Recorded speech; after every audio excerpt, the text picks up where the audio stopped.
all the members of the court that I'm expecting to be present are present. So let me just go around the room and observe that I am present in the county courtroom. Commissioner Williams, Commissioner Guerin, and Commissioner Parton are present via Zoom, which constitutes a legal quorum.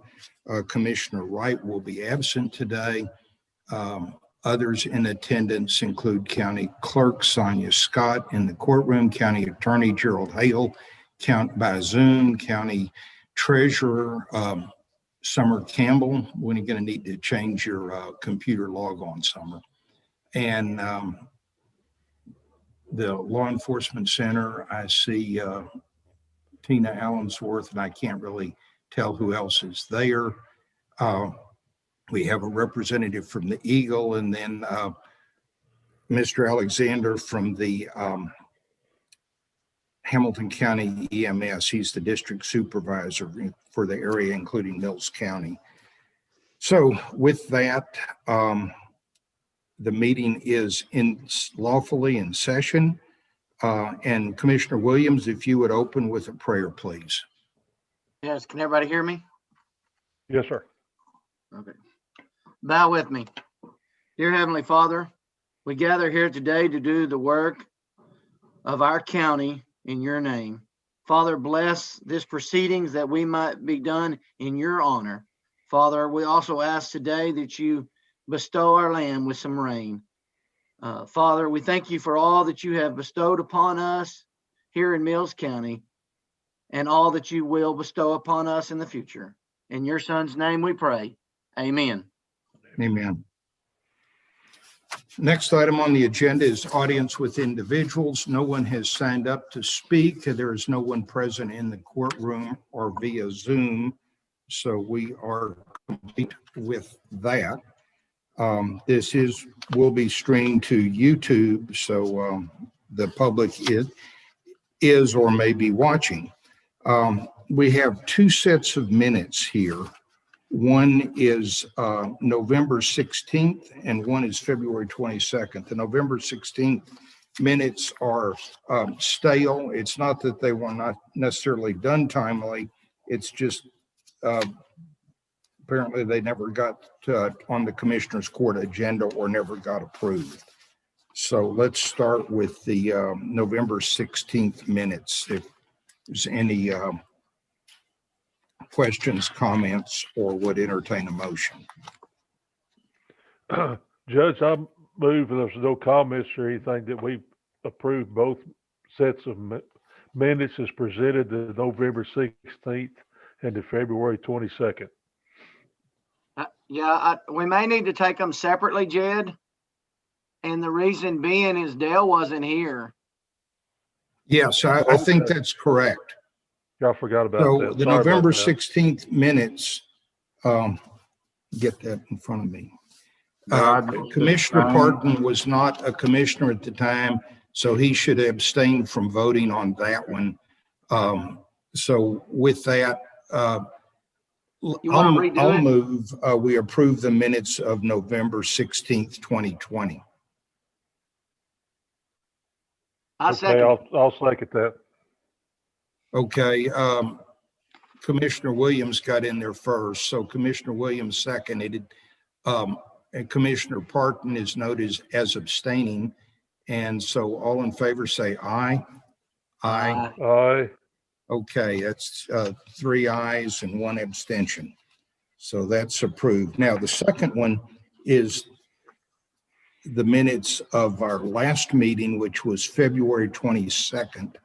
Of 2020, and I have one correction on the second page in number 16, the reference to Hill Country. It should be Hill Country Transit District instead of Hill Country Management District. Okay.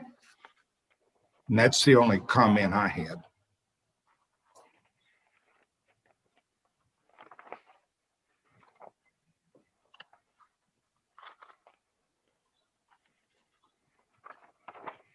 Are there any other comments or corrections? Seeing none other, I make a motion that we approve the February the 22nd court minutes. As amended? As amended, yes, as amended.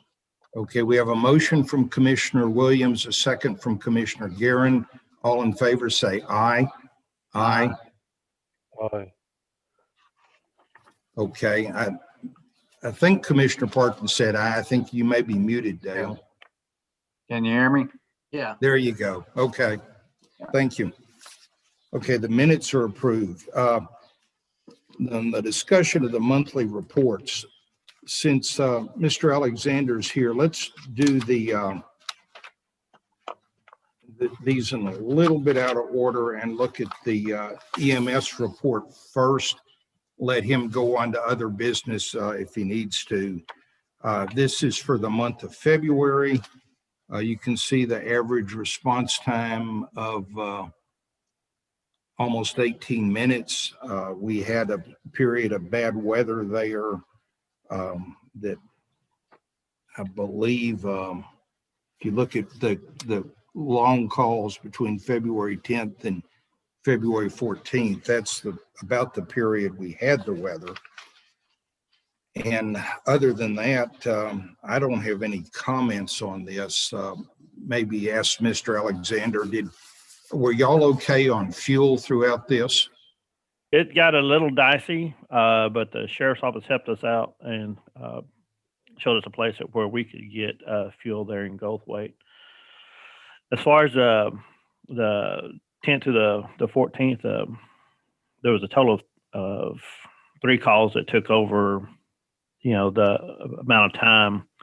And even though it hadn't been icy, it had been close on those because one was in Pretty and 2 were in Star. And then on the 24th, I believe there was a call that shows it was over the time limit. That call was actually in Lampasas County. It was in Star, just south of Star, but it was actually just across the county line. So it wasn't in Mills County for that one. That's on the shows over on the 24th. Was that call properly routed by 911, or should that have gone to the Lampasas? Lampasas EMS. called us and said that it was on the ice. There was bad weather conditions. I can't remember if it was ice or what, but they called us and told us that it was going to take them an extremely long time to get a truck there, and asked if we could send one. We had a spare truck in Mills County at the time, so we sent one of the trucks there that was in Mills County to that call that was in the northern part of Lampasas County. So it did route right. It was just a mutual aid. And also during the ice, we actually put another truck on for part of the time, just in case we had a higher call volume, which we really didn't hear, which was surprising. Other areas that we serve, quadrupled in calls, but everybody in San Saba and Mills County was actually very good as far as staying home. Are there any questions with regard to the EMS report? No, Mr. Alexander, this is Commissioner Williams. I just want to make a comment to you. At any time y'all get in need of fuel or something, if you kind of let us know. That most of us precincts have fuel, so if we can help out, we can help out that way. Yes, sir. That's what the sheriff's office, and I believe somebody from the city had contacted them too and said that if things got really bad, they could give them fuel. And it just worked out. When I had my trucks go to a hospital, take somebody to a hospital, Lampasas was pretty good on fuel the entire time. And a lot of the patients went to Brownwood or Lampasas, and they were able to fill up before they left either of those cities to come back. So we lucked out. I just wanted to make that offer. I appreciate it, sir. Thank you very much. Well, thank you, Mr. Alexander. Rather than go through the rest of the monthly reports at this time, I see Jeff Ullman of the Knight Law Firm has joined us, and just in respect of his time, this is item 4 on the agenda. His firm was referred to me by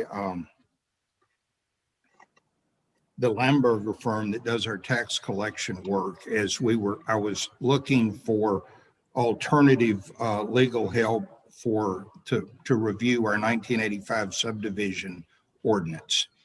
And Jeff has looked it over. I believe he's looked at some work that both County Attorney Hale and I have done on it. And at my invitation, he just wanted to address the court with some background on what his firm does, and then any other comments with regard to what the county might consider. Mr. Ullman. Good morning, Judge, and good morning, Commissioners. Thank you all for You having may me. still be muted. No, well, I can hear him. I You hear you. can? Okay. Yeah.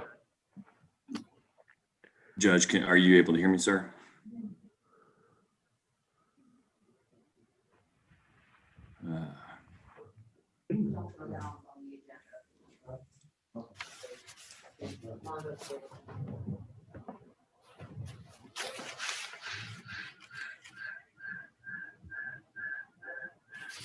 Tanya, can you hear him?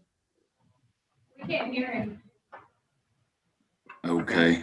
We can all hear him on Zoom. Now I can hear. Okay. Ms. Scott, can you hear me?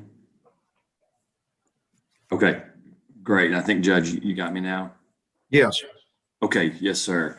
There's always some, we're getting this technology stuff kind of figured out. It seems like there's always a little hurdle we got to get through. But so again, good morning. Thank you all for having me. Happy to come talk to the Commissioners Court.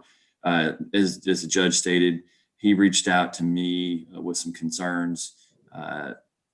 I understand y'all are a fairly rural county, but starting to see some changes in some of the larger properties, and some maybe development, and folks looking for some chopping up some ranches and so forth. And so he wants to be proactive and stay ahead of the curve as much as we can. And he reached out to me to know if we could take a look at y'all's current subdivision practices.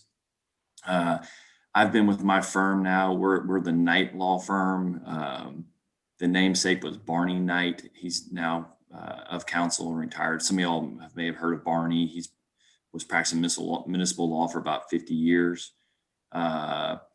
We primarily focus on cities. It's what we usually handle. We do represent a few counties on some matters, and some groundwater districts and so forth, and economic development corporations. And but I was talking with the judge. The subdivision stuff kind of overlaps with the cities. Some of our smaller cities will have 1445 agreements where counties will do the subdivision matters for the cities. So although we don't primarily focus on county work, I believe the subdivision matters is similar enough that we could still provide you all with some assistance. And the judge has sent me over, I believe y'all have a 1985 ordinance that was adopted in your current regulations. Surprisingly, I took a quick look at those. It's more thorough than I thought it would be for an old ordinance. So you guys actually have some decent regulations now. You've got something at least on the books, and I think they are actually pretty good, considering there's a lot of requirements in there. Someone had put some time and thought into that in the past. So you guys aren't starting out completely bare. So that's good. That's a good start. But there are some things we can look at. There were some changes to the statute in recent legislation. And so there's some things we can go through and kind of touch up and revamp the ordinance. And then I understand there's other considerations that the judge was wanting to consider, as well as the county attorney. As you all are probably aware, it's Chapter 232 of the Local Government Code kind of sets out the parameters of subdivision matters for county. And so you are, as a county, you're a little bit more limited on what you can do as opposed to a city. And so there are some state law restrictions that will mandate. And so As a county, you don't just have full power to do whatever you want as far as subdivision. There's a lot more. There's a little more stringent than, say, an incorporated municipality. But there are many things that you all can do to help regulate and coordinate the growth and to have responsible growth and I think just have some checks and balances. I think the judge was telling me there were areas starting to develop, and all of a sudden you guys would just see a road forming and wouldn't even know that somebody was doing stuff back there. So want to avoid that, obviously. And so more than happy to help you out. The judge was asking me, he said some of y'all would probably want to know the kind of the scope and size of the project. It's hard to say once we get in there, depending on how much stuff y'all want to look at and get into, but I don't see this as being some, year-long project or anything like that. It shouldn't be anything along those lines. We're probably looking at somewhere, it's hard to put an hour limit on it, but I'm thinking this would be somewhere probably like around a total of a 20-hour project or 30-hour project in that range. Our rates are pretty affordable. We charge by the tenths of the hour. So every 6 minutes, how our firm does it. And we have a pretty, as far as municipal law rates, we go, local government rates, we keep our rates fairly low for some of our, we're very budget conscientious of some of our clients. And so we have if you look around, we have pretty affordable rates. And if the cost is a big concern, we can have further discussions about a cap, or if we get to a certain level where we have discussions. We're very conscious of the county's budget and so forth. Jeff, So what did you say your hourly rate was? Yeah, typically on a special project, on something like this, we're going to be around probably $200 an hour is what we would charge for special projects. Sometimes if we're working with directly with a developer of a subdivision of land, we'll typically charge a little more than that. But we're looking around the $200 range for a project like this.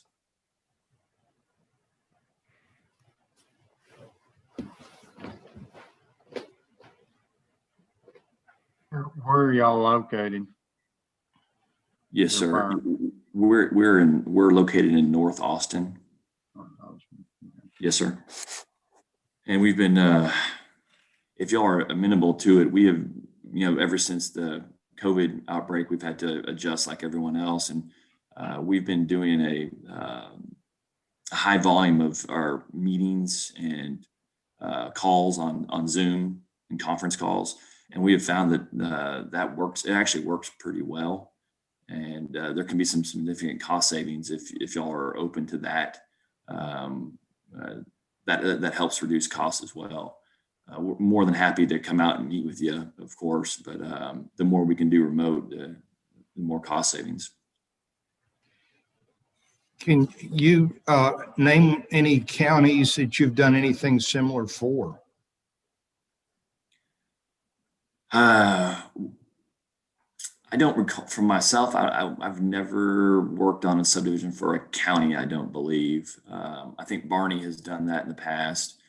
But as I mentioned earlier, we typically don't focus on county work. We have done some, but no, as a project like this, I don't think I've ever worked on a subdivision for a county before. I have coordinated with several different counties, larger counties with other, when I'm involved with the city, and we're working on local interlocal agreements like 1445s agreement where we would have the county provide the subdivision reviews and so forth. And so I guess in that aspect, I've worked with counties to regarding their subdivision matters and so forth. But I've never had a project where I'm specifically working for the county. But you said y'all have done some stuff for the developers, right? Yes, typically more, in incorporated municipalities where we're dealing with the developers who are building large lot subdivisions. mixed use, commercial use. A lot of the area, we represent several fast growing communities around the Austin area who have, just been busting at the seams in the last three or 4 years. They've gone from 10 to 15, 20,000 populations to 60, 70, 80. And so we've got a significant growth. And so we were, in my office, I do a lot of the annexation and bringing land into the corporate limits. And then work with them, large areas, 50, 100, 200 acres where they want to, create a residential subdivision and sometimes some mixed use along the main corridors and so forth. So that's when I mentioned developers. That's more what I'm talking about, sir. Mr. Hale, feel free to join in. Well, I might just add that I'm familiar with the Knight law firm, and they have a very good reputation, and I feel like I'd be very confident to work on this deal if that's what the court chooses to do. So, and I think these are very reasonable. The $200 an hour, I think, would be very reasonable for the county, and I think they're cutting us a good deal on that because we are the county. So, other than that, I mean, I would recommend employing the Knight firm if that's what the court chooses to do. Judge, Yes. Judge, do we have anything set aside financially for this? We have, if you're talking financially, we have nothing budgeted.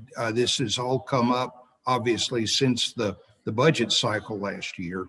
So funding it would take line item transfers. We have two major sources of contingency. We have an overall contingency within the county of approximately $10,000. It's a little over that. You'll see it in the monthly reports. And then we have the quasi contingency. We budgeted for my salary, which is not getting paid under the theory that if I died, you might have to pay somebody. And now that we're almost halfway through the year and I haven't died yet, that money is looking like it's increasingly unnecessary. So that number is approximately $37,000. So the scope of this looks like it's probably my experience with law firm estimates is you generally double them, but even so, you're talking a $20,000 project. So we could undertake it with a line item transfer. The way these things work, it's not a fixed price. So it's then becomes incumbent on probably myself and Mr. Hale to manage the law firm, do as much as we can on our end, and be judicious on what we assign to them versus what we try and do in-house to wisely manage hours and don't send them off on wild goose chases. The other thing the court should consider is we receive fees from subdivision applications. We know that on our illegal subdivision, I'm told that the attorney that represents the developer is planning to come in and file it to try and bring it into compliance. And I circulated a preliminary map last week that came in from a engineering firm, I think in the Marble Falls area, up in Precinct 3. So we have enough in the works. There will be some amount of fees, and then there may even be fines on the existing illegal subdivisions. So, and I expect there will be fees going forward. So over time, we have ways to recoup, unbudgeted ways to recoup some portion of this expense. And otherwise, we have the ability with line item transfers to reasonably fund the project. Does that answer your question? Yes, sir. Yes, sir, it does. I think we need to get on this. We've pushed it back for, I don't know, Jed, you might remember, but several years we've pushed this back. So Yes, sir. I agree with Attorney Hale. I think we ought to just go ahead and bite the bullet and get this done. I think we need to go ahead and get started on it, Judge.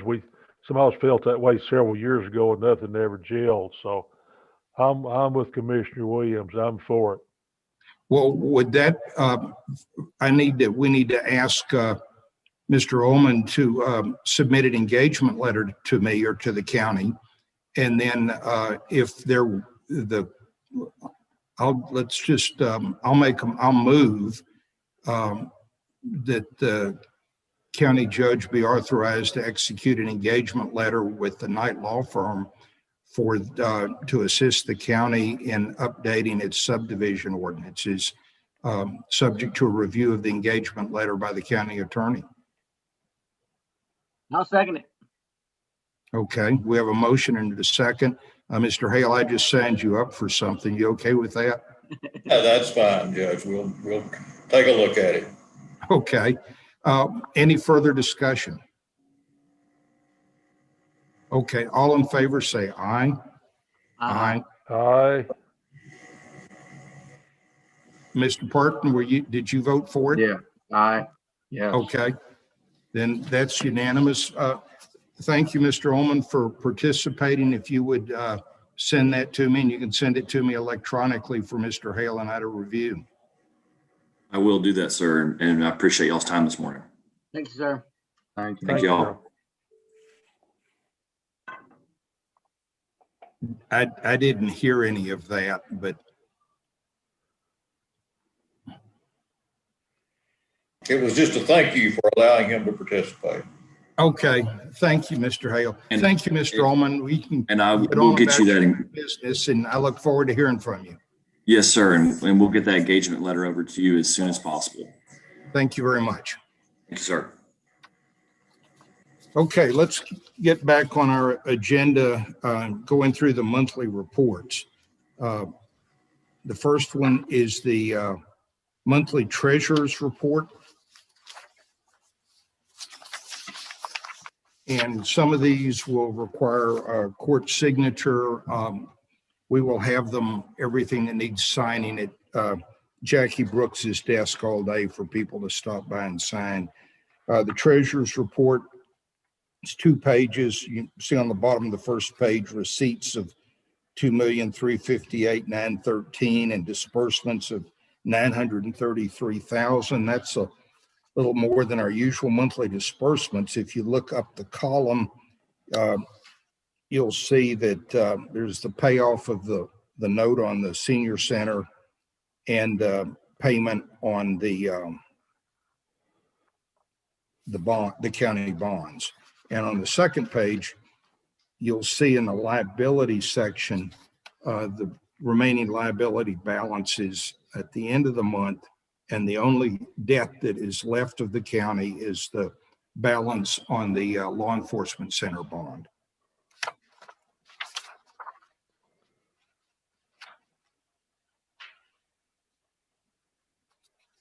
This report was prepared by Ms. Busby on her way out. So next month we will see it from Ms. Campbell. Are there any questions on the treasurer's report? Comments? I'm happy that we're paying some stuff off. Yes, me too. Is the 110,000 on the jail, is that monthly, quarterly, It's semi-annual. semi-annual? Okay. So we pay $220,000 principal per year.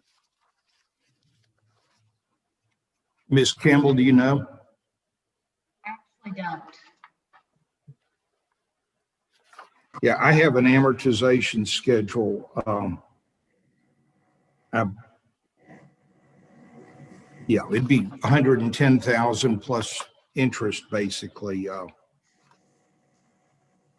every 6 months.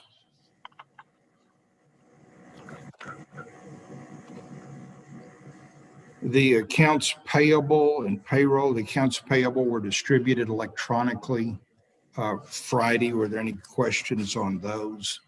I have a few, Judge. Shoot. Okay. page 2 and page 4. Page 2, they're about halfway down. It says Mills County Vehicle Registration, County Judge Expense, and then it says Precinct 1 Inspection.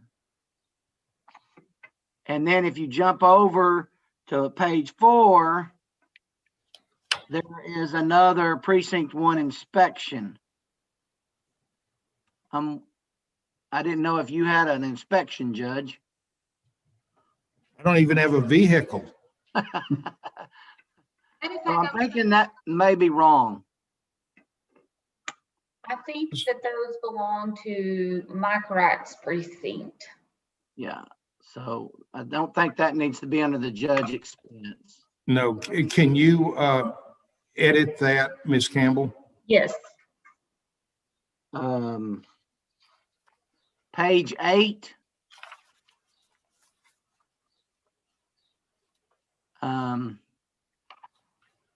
It says emergency medical service expense, building maintenance. Are we general store? Are we supposed to do something for the EMS on buildings maintenance?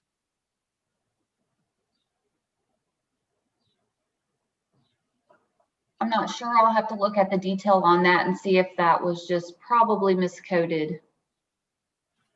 I bet it's for the sheriff's office. Because we usually don't have building maintenance for EMS. That's usually. No, I don't recall. I mean, I know guys looked at something over there when they were complaining of plumbing problems a couple of months ago, but I'm not aware of anything we did or spent money on. Okay. That's just a question. And then I guess on page 9, just a question for the sheriff's office. It says that we've got heaters, Culligan, and showers. Was that due to the weather? Is that plumbing issues or? Yes. Okay. Woo, y'all had some major breaks then. It was the sprinkler line.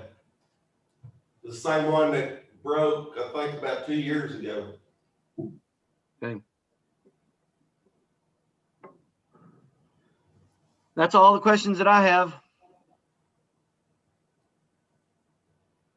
Are there any other questions? Ms. Campbell, if you don't mind, if you'd send around an email to myself and the commissioners on what the right answer is on the various possibly miscoded expenses that Commissioner Williams questioned, would appreciate it. Sure. Thank you. Okay. Something new, we've got the county and district clerk's report.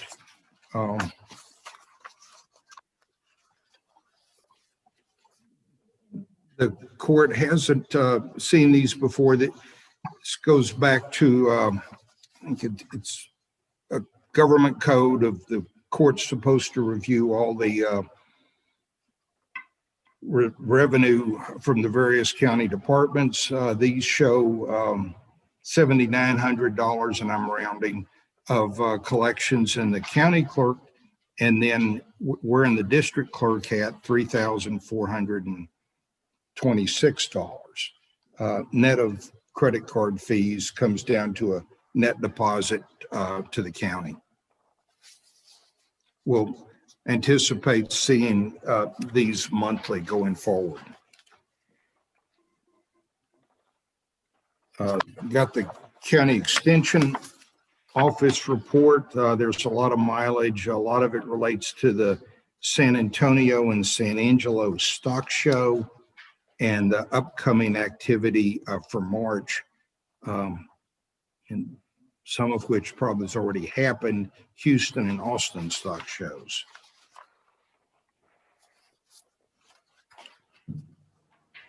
Oh, I skipped the MCAD report, number C. This shows $510,000 of uncollected taxes for 2020. These were all due January 31st, and then still 314,000 uncollected from last year. The last year uncollected is the Encore appeal of the misrendered transmission lines. And they have filed an appeal of Judge Ellis's ruling in the county's favor. And so that could drag on for an extended period of time.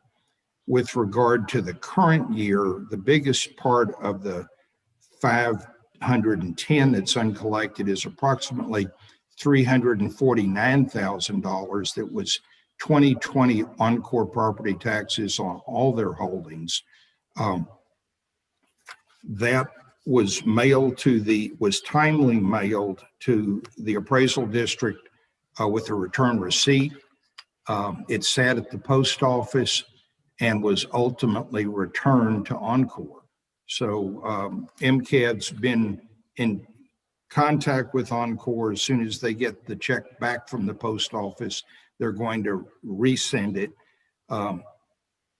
Although we didn't have use of the money, the fact that it was in the custody of the post office and timely and sent with a return receipt, there's no penalties and interest due.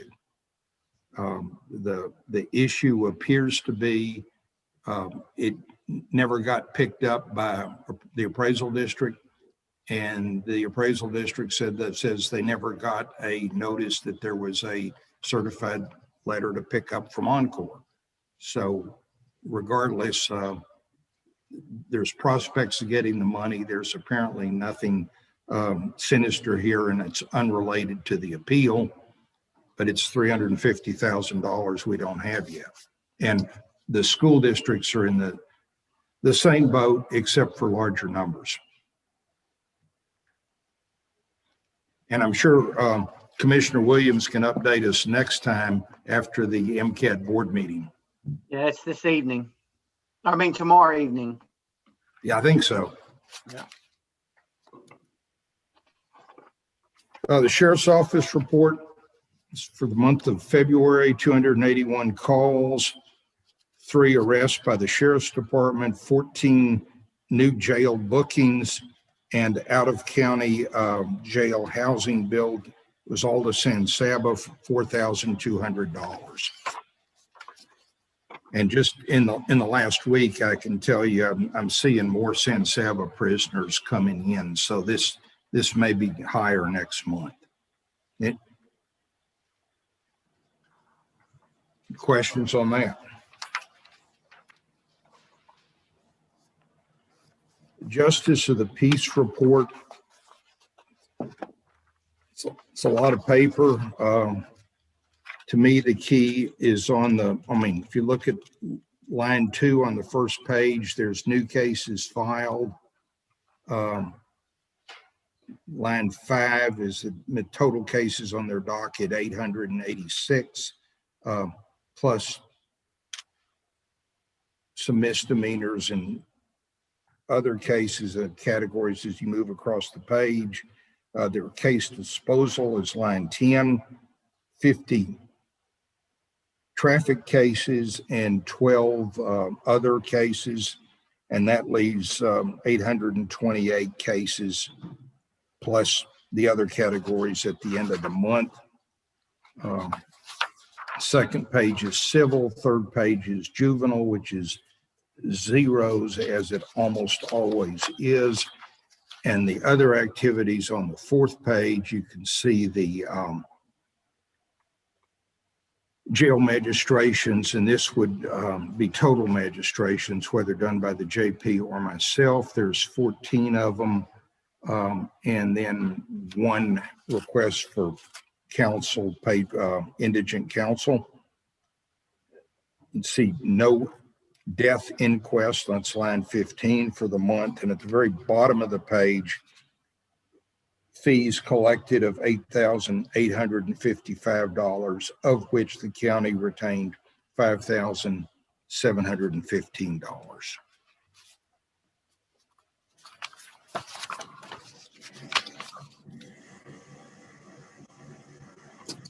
The judge's report is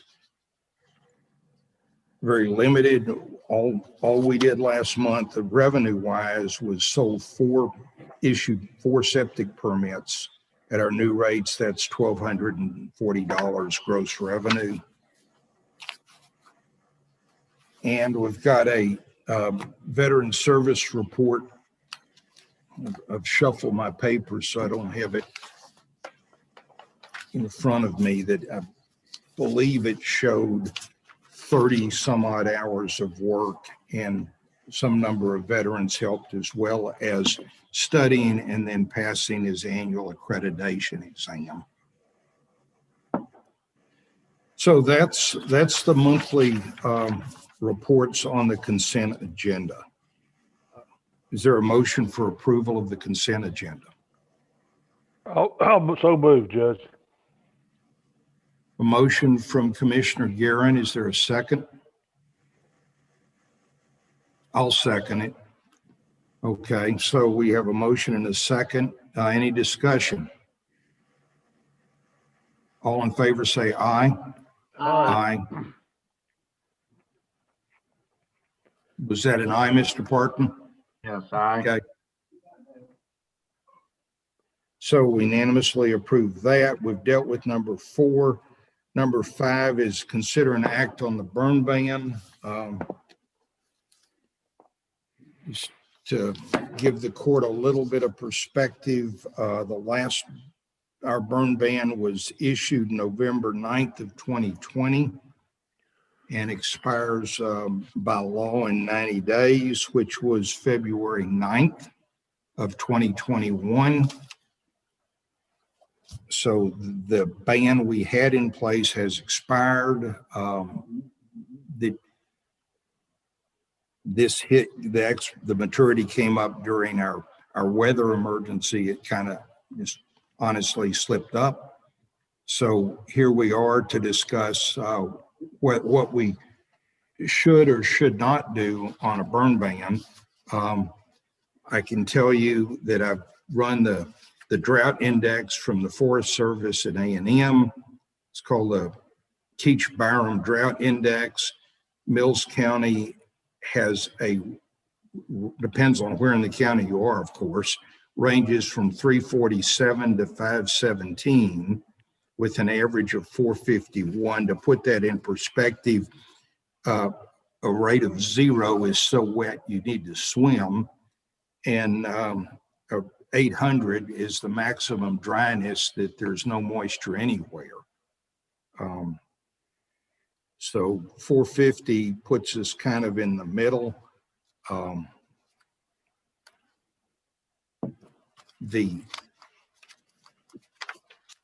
talked to David Schwartz during or going into the last weather emergency about the looks of the moisture and the winds, and his comment at the time to me was that we needed about at least 4 to 6 inches of rain before he felt comfortable on lifting a burn ban. Of course, that's not exactly what we're talking about now. And I've got an attorney general opinion that was kind of interesting, that this is old and you guys may all know it, but county commissioners can prohibit or restrict outdoor burning for 2 reasons. One, if drought conditions have been determined by the state, and that's the Keach-Byram Drought Index, which that does not apply. The other one is if the commissioner's court makes a finding that the circumstances present in all of or part of the unincorporated areas create a public safety hazard that would be exacerbated by outdoor burning. And then it goes on to say that we have a lot of latitude in what strings we put on a burn ban, with the exception that we cannot regulate certain things that the state has prescribed as not being subject to a county burn ban, like firefighter training, mining operations, harvesting, agriculture. So that's my view on the legal background of where we are. Let's just go around the room and let's see. We don't have precinct 1 here. Jed, what's your feeling? Judge, according to the long-range weather forecasts I've watched, we're due for high winds through next weekend. We might get a chance of rain this coming weekend, but I bet we'll get more wind than rain. So I think we ought to keep the burn ban in place. Well, so Jed, it's not in place, so it's out. So we have to put a new Yeah, ban. we'll reinstate it. Yeah, Reinstate it then. okay. Mr. Parkman, what are your thoughts? That's the only thing that I've got, and I've heard that locally. Is there a major county fire chief? Is David Schwartz the fire chief for the county? There is not a fire chief for the county. There are fire chiefs of each of the individual volunteer fire departments. So there's, trying to think of, Sonia, can you help me with the names? Bud West, Mr. Forbes, and David Schwartz. Could you hear that, Dale? Yes, I didn't know if one was over the others or if they were all equal. No, I mean, guess I generally talk to Schwartz just because he's got most of the volunteers and most of the equipment. But Okay. under the terms of, the way our typical ban is written, any of them could agree to a temporary lift in conjunction with a commissioner and the judge. Okay. But it All right, it's wouldn't be proper to do opinion shopping. Yeah, that's the comments that I got around here. Is this a county deal or is this a local? I said, no, it's county.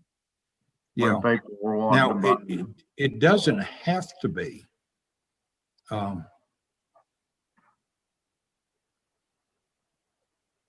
Commissioner Williams? It's really dry out my way. We really need some rain. There's very little water going. There's no water going down the Colorado in Mills County, but the bayou is a little bit moving on if you're looking at the river. I'm kind of like Jed. This wind is supposed to blow for another month, probably. I'd rather reinstate a burn ban and then lift it during times of maybe some good weekends or something. And that's kind of my opinion on it.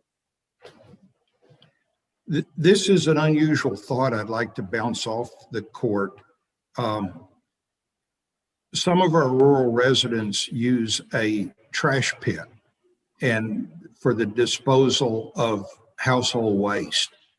And we have been under a burn ban since, I think, July of last year. It's been lifted, 4 or 5 times for, 4 or 5 days at a time. But I hear these trash pits are accumulating. And from talking to Schwartz a little bit, not about trash pits, but his big concern is brush piles and how those might be favorable to burn one day, they can still be smoldering days and maybe a week later when the wind picks up. And then it's off to the races. One thought, just from reading what other counties have done, and nobody has come to me on this, so it's just a thought. If you guys have had any citizen input, we could treat whatever you call these trash pits differently than brush piles and just exempt them from the burn ban, provided there's winds under 10 miles an hour and a certain degree of humidity. And I see Mr. Hale's attention perking up. You perceive correctly, Judge. I just wanted to remind the court that in Texas, it is against the law to burn household garbage. That's a Clean Air Act violation, a TCEQ violation. So I wouldn't want the court to get in the middle if in fact if somebody wants to violate the law. I think that's their business, but I sure don't think the court needs to be authorizing it. Thank you. I'll withdraw my idea.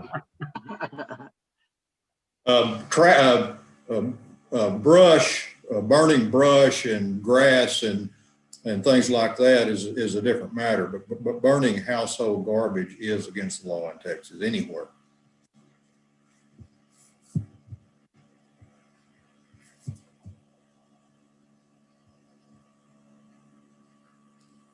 Any further discussion? And if not, someone needs to propose a motion. I move we reinstate the burn ban for 90 days at this present time, Judge. I'll second it. Okay, we have a motion from Commissioner Guerin, a second from Commissioner Williams. All in favor, say aye. Aye. Okay, I will, it'll be so recorded in the minutes, and I will prepare an order that the clerk and I will sign. We need to let the sheriff's department know and forward it, I guess, to the fire departments too, that it's reinstated. Yes. But we do need to try and lift these things periodically, because back to my point, it has been in place more or less continually since July. Okay. Number 6, consider an act on leasing voting equipment to Goldthwaite ISD. Our election officer, Sonia Scott's going to address this one. Maybe. Can you hear me? This is something we've done for years. The agreement looks a little different. We added some language to make sure that if the equipment comes back damaged or needing attention or replaced, that the schools would be responsible for doing so. We also adjusted the pricing. They've had the same pricing for the last 9 years. And our pricing now is more current and in line with what other counties are charging. Still less than what Verity Hart would charge them directly. The Secretary of State really likes to see counties work with the cities and school districts to be there and provide that support. Any questions?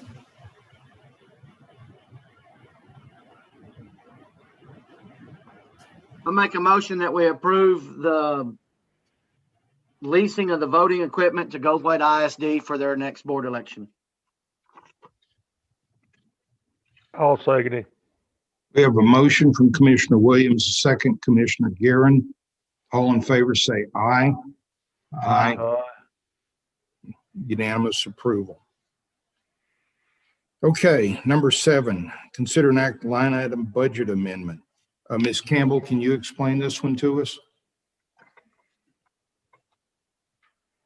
After you unmute yourself, there we go. There we go. Just a request from Sonia's office to move the money down. She may have a better explanation than I do. It's just line item budgets.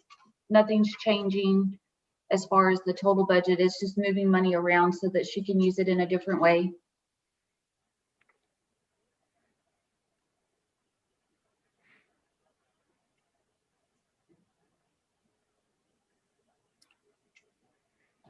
This looks like just shuffling money in the clerk's office. Is that correct, Ms. Scott? Correct.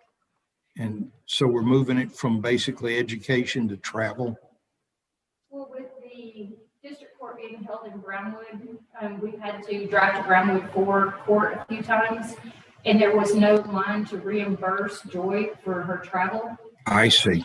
And so we had to, Trina, before she left, created a travel meeting expense line so that when we do have to travel to Brownwood for district court, there's a way to reimburse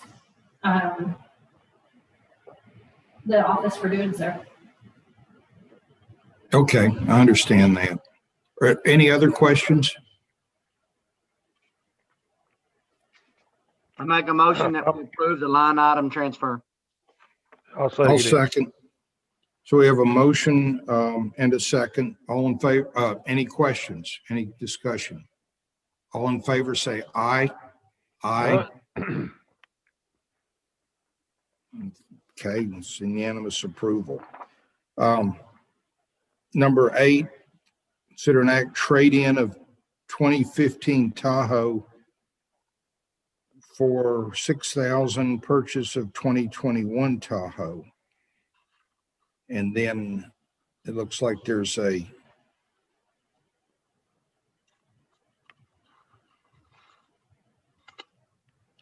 I guess I'm confused. Are these two different Tahoes or? We have, I've got two different quotes.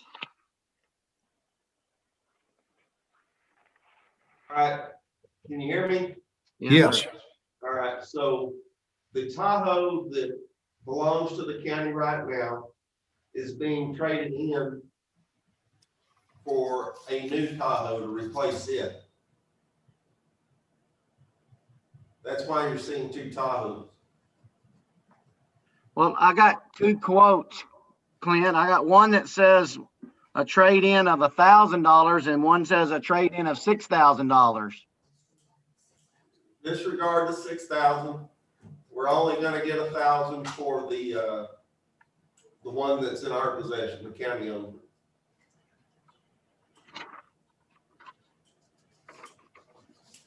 I didn't understand that. Okay. All right, we have a patrol car right now that doesn't work, the transmission's out.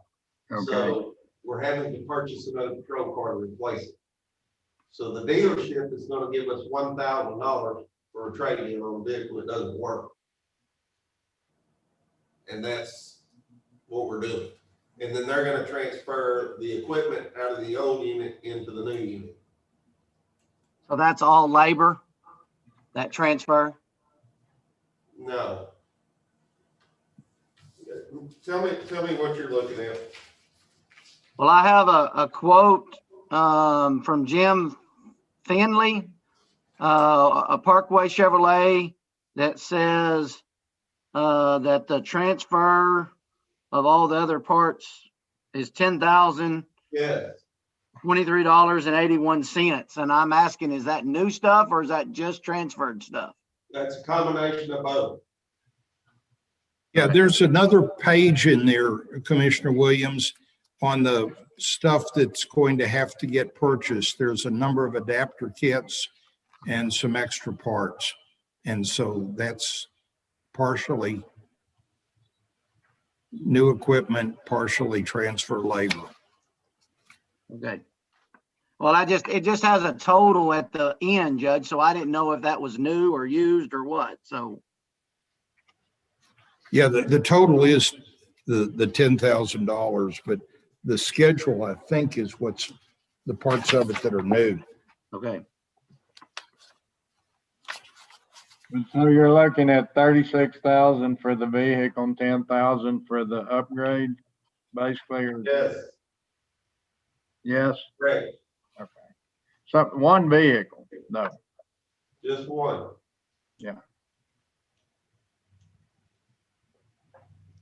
is the 2015 in pretty rough shape, mileage wise and condition? The transmission is shot and it's got a lot of miles on it. Okay, It actually went out on us probably 2 months ago. And we've been just kind of fluffing it along, and then it quit while on patrol. It wouldn't move forward or backwards. So while it was still running, we had an offer of, I think, $6,000, and we since called them and said, we're gonna have to come pick it up because it don't move anymore. So, Sheriff, is this through a type of buy board for The Treasurer's Office? It's actually through the new deal created at the Sheriff's Association, where they've binded with a lot of the dealerships throughout the state to get the best prices available. I think we went over this last year. This Right. is something that's new with the Sheriff's Association of Texas the past 2 or 3 years. So they've been pretty competitive in their pricing. Even again, and a lot of these dealers are on the buy board as well. The only reason I was asking, because we got a new treasurer, I want to make sure she's up to understanding that this is a bid process for our auditors and all that. So thank you, sir. Yes, sir.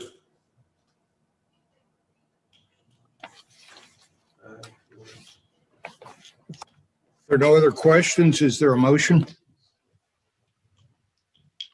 I make a motion, Judge, Commissioner Williams, to do a trade-in on a 2015 Chevrolet Tahoe with the VIN number listed and purchase a new 21 Chevrolet Tahoe as the quote given of $41,477.81. I'll second that motion. So we have a motion and a second. Any further discussion? Where did we All come in up favor, with? say aye. Aye. Aye. I have a question. Where, with 36,000 and 10,000, where did we come up with 41,000? It's 32,000 Okay, on your quote. Do you have your quote with you? yeah, mine total says $36,477.81. That's the one they said throw away. Oh, that's the only one I've got. Yeah, you should have got another one this morning. Should be in your email. Okay,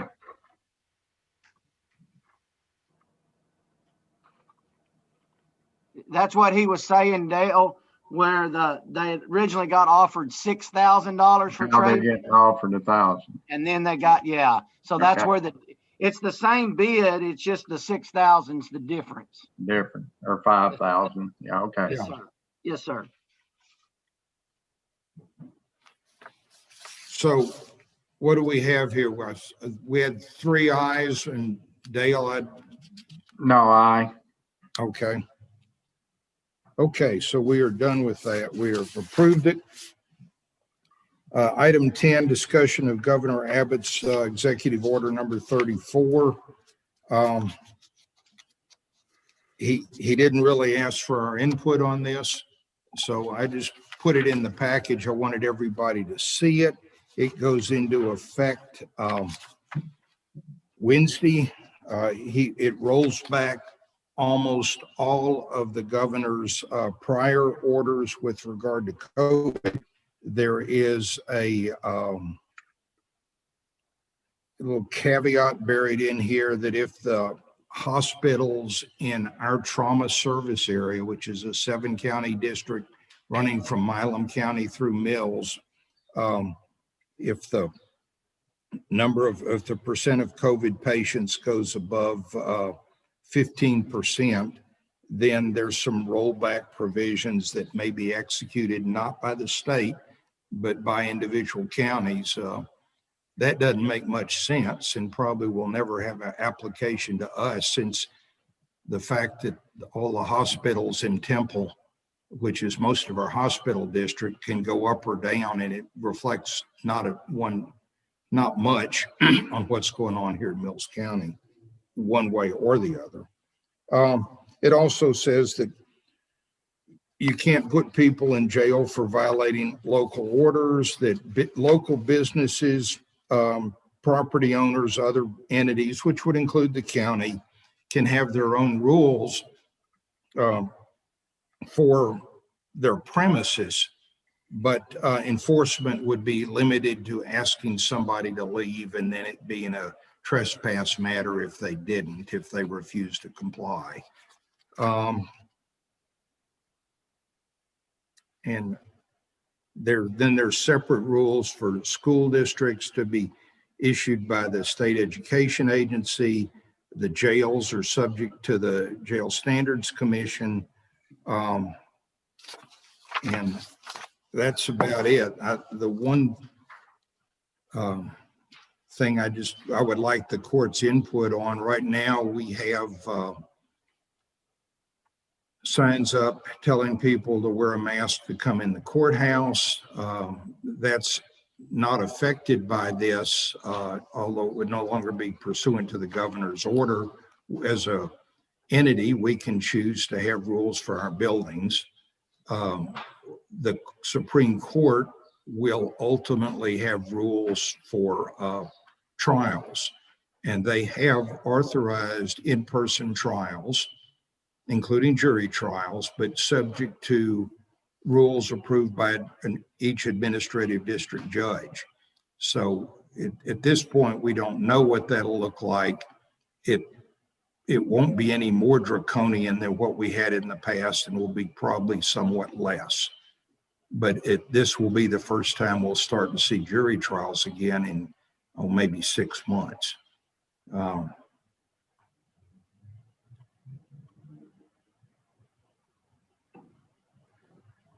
Sheriff Hammond, what are you required to do for the jail? I haven't seen any memos from the commission right now at this point. I know Brandon Woods, the executive director, is on the floor basically every day there at the Capitol. I feel like they'll probably be sending something to us here in the next day or so, because it lives, I think, Wednesday.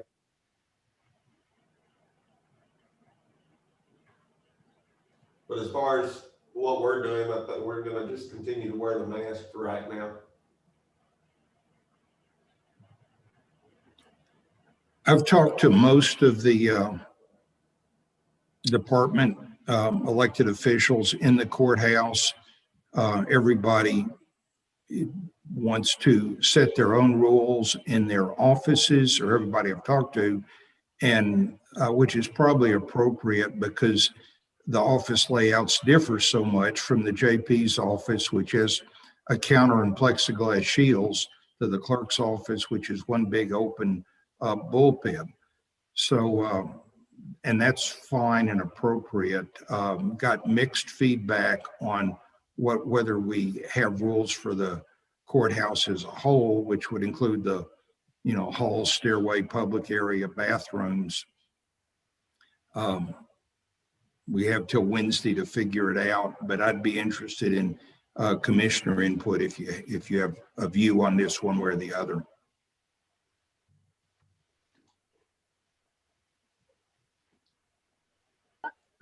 I don't know. I mean, from my standpoint, they're I got a feeling the schools are gonna continue all the way through the rest of the year, since it's only a month, little over month and a half, 2 months at the most. So, and as the sheriff says, right now, they're gonna continue in their facilities.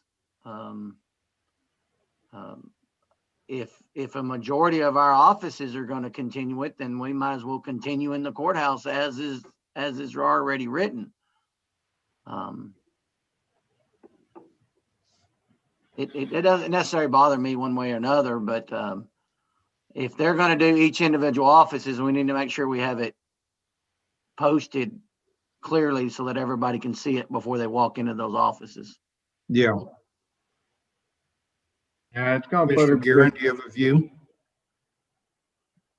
Go, Dale. Yeah, go ahead, Jed.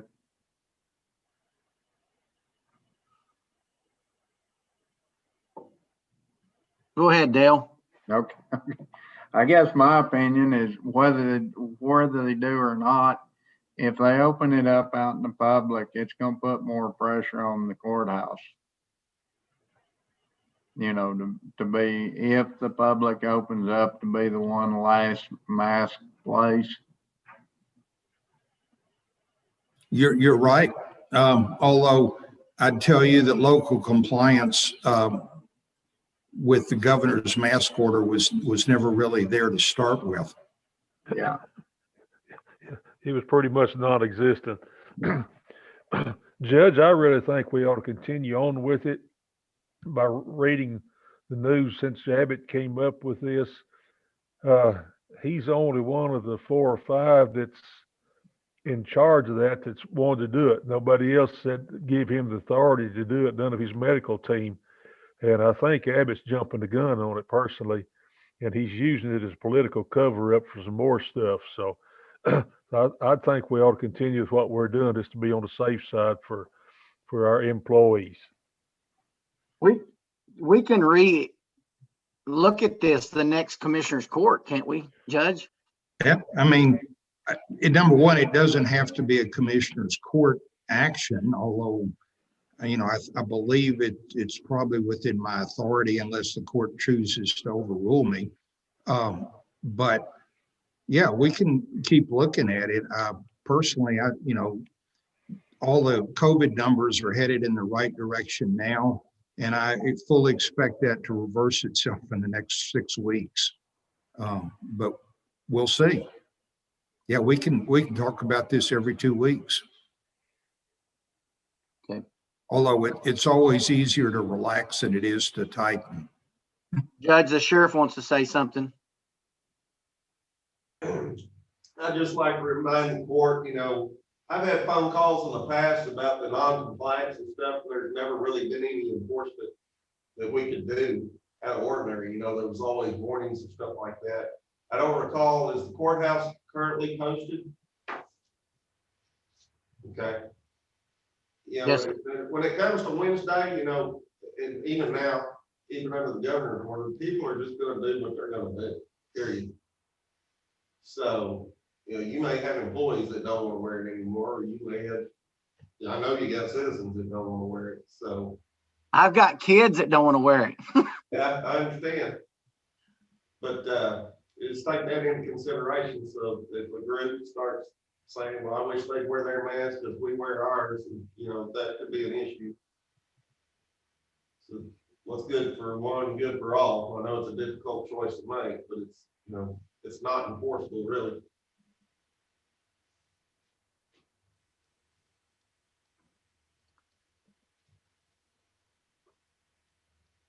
So you're saying that if I have a business that I cannot require people to wear a mask in my business? You can, but that doesn't mean they're going to. And then I Yeah, guess you at that can- point, you can ask them to I've leave. got the governor's order in front of me. You can make any requirements you want to in your business, but your only enforcement is to ask them to leave if they do not comply. And if they do not leave, it's a trespass matter. That's what I read in the governor's order. Are you seeing it differently, Sheriff? No, that is correct. I was specifically just talking about the courthouse. I wasn't talking about any of the business. Okay. I got you. I understand now.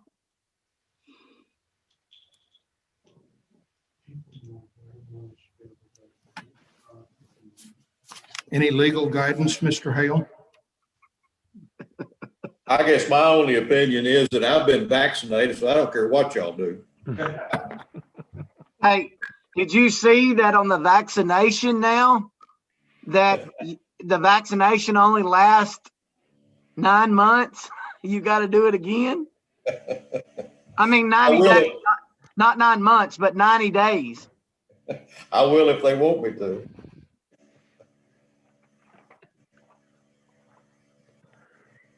Well, I just think maybe we would just leave it for another week like it is, and let's find out what's going to go on. Well, yeah, this just listed for discussion, and I'm glad we had it. So let's move on to commissioners' requests and reports. We'll start with precinct 2 since Mike's out. We've been doing quite a bit of road grading last week, Judge.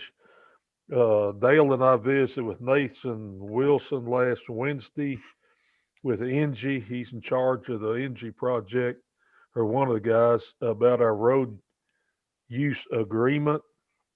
And they were wanting to add a bunch of stuff into it. And Dale and I talked to him for quite a while. And I think I got a text from him Friday evening late that they decided to go with a green light on what we've done. So I'll look, maybe it'll be in your office sometime in a few days, a signed copy of that. I don't have a signed copy back from them yet.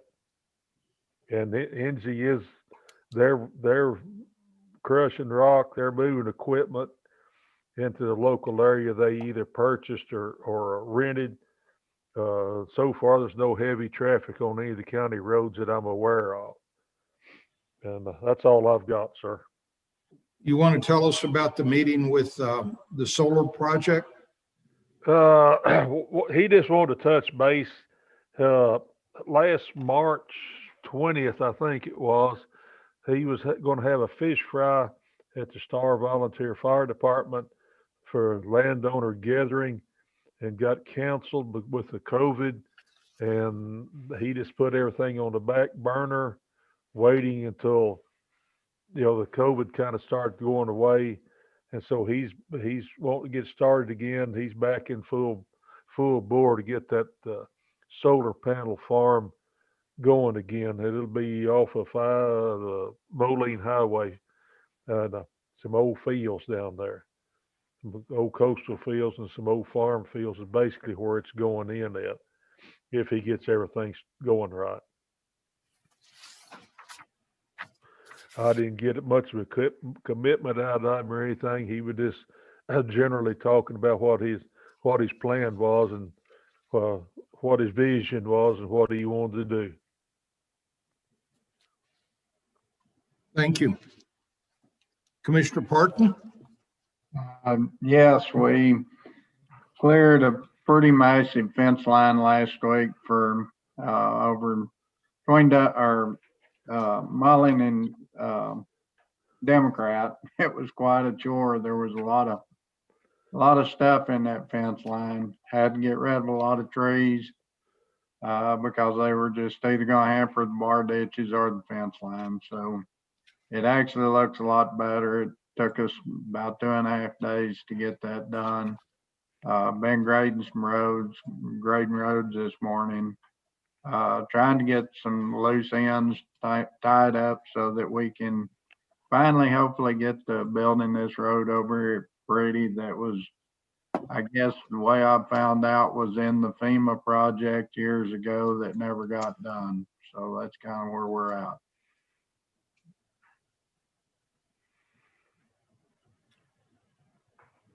Commissioner Williams?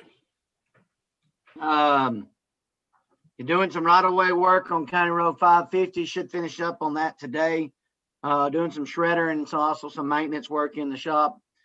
Let everybody know that I'm down to one hand. Mr. Hammonds has resigned. He did give his 2 weeks notice. So I'm in the process of looking for another hand. I've already had several interviews and trying to handle that side of that. I want to let everybody know that tomorrow's going to be got MCAD meeting tomorrow and also Hill Country Community Action meeting tomorrow. Be a busy day for me. And then this afternoon and this Thursday, I'll also be out. I've always been volunteered for the track meet, so I'll be at the track meet here in Goldthwaite on those 2 days, helping the coaches put that track meet on. And that's all my report. If I could backtrack, we do have one other. Jed's guys came over. We did get the serviceman from RDO to come out and do the first service on the year-old maintainer. It had 500 hours on it, and got that all taken care of. Watched him because you do have to take flood samples on all the floods, and trying to make sure we get that thing started right to keep the warranty up and good on it. Okay, good. Just hit a number of things lightly. Texas Military Department has offered to bring in their own vaccine and do a couple of projects on vaccinations in Mills County. This is all probably over a month off in the future. They're trying to do one focused on the homebound elderly. And I'm talking with Billy Etheridge about using the senior center and probably the transit district to bring people in over there to vaccinate. And the other thing would be to go to a rural community, going somewhere like Pretty or Ebony to do a very small clinic. And we're still running some traps on that. Judge Mike Smith has had me set up a Zoom with our local health authority, Dr. Lee, to come up with a sort of COVID sensitive approach to recommencing jury trials, to propose to our administrative district judge We have jury trial, a big jury trial that's on the horizon that could be as early as May or June, with pre-trials in April. So there's some urgency in getting that done. And I believe that's it. That's all I've got. So if there's no further business, I'd entertain a motion. So moved. So moved. We have a motion to adjourn and a second from Commissioner Guerin. All in favor, say aye. Aye. Aye. Opposed? Meeting adjourned. Thank you very much, gentlemen.